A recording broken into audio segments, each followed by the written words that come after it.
வணக்கம் நண்பர்களே, இந்த வீடியோவில் பார்த்துட்டு இருக்க தண்டு சுஸ்ரா தைலத்தை பிறப்புறுப்பு தடிமனாக்குவதற்காகவும் நீளமாக்குவதற்காகவும் சித்த மருத்துவத்தில் பயன்படுத்தக்கூடிய ஒரு அற்புதமான மூலிகை மருந்துனே சொல்லலாங்க. இது யூஸ் பண்ணால் வயது வரும் இல்லாமல் யார் வேணாலும் யூஸ் பண்ணலாங்க. அதாவது பிறப்புறுப்பு ரொம்ப சின்னதாக இருக்குது, ரொம்ப குட்டியாக இருக்குது, தடிமனாக இல்லை, நீளமாக இல்லை அப்படின்றவங்க இந்த வீடியோவில் பார்த்துட்டு இருக்க இந்த தண்டு சுஸ்ரா தைலத்தை பயன்படுத்தினீங்க அப்படின்னா பயன்படுத்தக்கூடிய ஒரே வாரத்திலே உங்களுடைய பிறப்புறுப்பு நல்லா தடிமனாக ஆரம்பிச்சிடும், நல்லா நீளமாக ஆரம்பிச்சிருங்க. அந்த அளவுக்கு இது ரொம்ப பவர்ஃபுல்லான ஒரு மூலிகை மருந்து நண்பர்களே.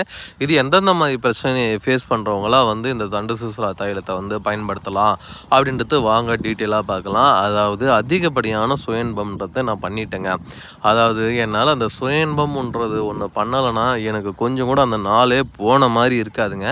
அதனால் நான் சுயன்பத்தில் ஈடுபட ஆரம்பிச்சேன்னா ஒரு நாளைக்கு 5 தடவை 6 தடவை இந்த மாதிரி இல்லை கணக்கு வழக்கு இல்லாமல் பண்ணிக்கிட்டே இருப்பேங்க. இந்த மாதிரி பண்ணதுனால நல்லா தாங்க இருந்தது. பிறப்புறுப்பு நல்லா தடிமனாக இருந்தது, நல்லா நீளமாக இருந்ததுங்க. நல்லா செவ்வாழை பழம் எப்படி இருக்குமோ, நல்ல ஒரு குவாலிட்டியான செவ்வாழை பழம் எந்த அளவுக்கு பெருசாக இருக்கோ அதை விட பெருசாக இருந்ததுங்க என்னுடைய பிறப்புறுப்பு. இந்த சுயன்பம் அதிகமாக பண்ணிகிட்டு இருந்ததுனால ஃபஸ்ட்டு அந்த தடிமன் கொஞ்சம் கொஞ்சமாக குறைய ஆரம்பிச்சதுங்க. அடுத்தது பார்த்திங்கன்னா இந்த லென்த்து பார்த்திங்கன்னா கொஞ்சம் கொஞ்சமாக சுருங்கி உடம்பு போய் ஒட்ட ஆரம்பிச்சிச்சு. இதெல்லாம் என்ன பண்ணுறதுன்னே அப்படின்னு எனக்கு தெரியல.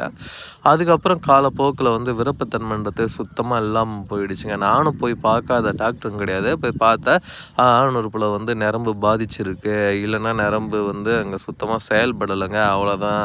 ஏன்னா அவங்க ஏதோ மருந்து மாத்திரைகள் எல்லாம் கொடுக்குறாங்க. நானும் அதை பயன்படுத்தி பார்க்குறேன், ஒரு பிரோஜனமும் இல்லை அப்படின்னக்கூடிய நண்பர்கள் இந்த வீடியோவில் பார்த்துட்டு இருக்க இந்த தண்டு சுஸ்ரா தைலத்தை வாங்கி பயன்படுத்தும் பொழுது ஒரு வாரத்தில் நல்லா சேஞ்சஸ் தெரியுங்க. இந்த எண்ணெய் 90 நாள் வரும். இந்த எண்ணெய் 90 நாள் வரும். எப்படி 90 நாள் வரும் அப்படின்னு பார்த்தீங்கன்னா, இந்த எண்ணெயை 5 சொட்டு மட்டும் நல்லா குலுக்கிட்டு பிறப்புறுப்பு மேலே விட்டு முன்னோக்கி நீவி விட்டுட்டா போதும். மெயினான ஒரு விஷயம், இதை தடவுறதுக்கு முடியை ரிமூவ் பண்ணியே ஆகணும், சரிங்களா? முடியை ரிமூவ் பண்ணால் தான் இது க்ரோத்திங் கிடைக்கும். ஏன்னா அங்கே சுத்தமாக இருக்கணும். முடியை ரிமூவ் பண்ணிவிட்டு இந்த எண்ணெயை ஒரு 5 சொட்டு விட்டு முன்னோக்கி நீவி விட்டிங்கன்னா ஒரு வாரத்தில் நல்ல ஒரு இம்ப்ரூவ்மெண்ட் பார்க்கலாம். அதுக்கப்புறம் நீங்கள் கண்டினியூவாக இந்த 90 நாள் இந்த எண்ணெய் காலியாகிற வரைக்கும் நீங்கள் தடிவிட்டே இருந்தீங்கன்னா போதும். உங்களுடைய பிறப்புறுப்பை நீங்கள் எப்படி எதிர்பார்க்குறீங்களோ அந்த அளவுக்கு க்ரோத்திங் நல்லாவே கிடச்சிருங்க. தேவைப்படுறவங்க ஸ்க்ரீனில் தெரிகின்ற அந்த 2 நம்பரை கான்டாக்ட் பண்ணுங்கள். எந்த ஊரில் இருந்தாலும் அனுப்பித்தரேன். சிலர்லாம் சொல்லுவாங்க, சார் எனக்கு இடையிலாம் சின்னதாகலை, நான் பிறந்ததுலேருந்தே சின்னதாக சார் இருக்குது அப்படின்வாங்க. ஒரு கவலை வேணாம், உங்களுக்குமே இந்த மூலிகை மருந்து நல்லாவே வேலை செய்யும். நீங்கள் இந்த வீடியோவில் பார்த்துட்டு இருக்க நம்பருக்கு கான்டாக்ட் பண்ணுங்கள், எங்கே இருந்தாலும் அனுப்பித்தரேன். நல்ல ஒரு மருந்து, மிஸ் பண்ணிடாதீங்க கண்டிப்பாக. இந்த தண்டு சுஸ்ரா தைலம் வேறு லெவல் ரிசல்ட் கொடுக்கக்கூடிய ஒரு அற்புதமான மூலிகை